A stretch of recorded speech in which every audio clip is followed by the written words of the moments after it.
Hey everyone, welcome back. In this video, I'll show you guys how to fix the 7-Eleven app not loading.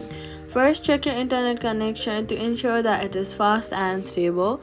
Loading problems often occur when the connection is slow.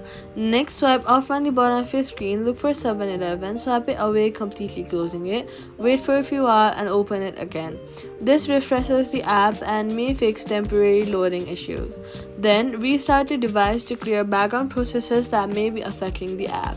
Next, head over to your App Store or your Play Store, search for 7-Eleven, and make sure that the app is updated to the latest version.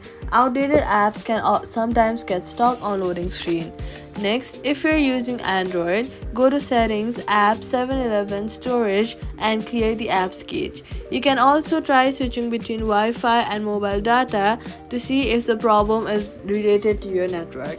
Now, if the issue continues, long press on the app icon, remove app, delete app, then delete the app. After deleting it, go to the App Store, search for the app, and install it again. That's how you fix the 7-Eleven app not loading issues. If you found this helpful, do not forget to like, subscribe.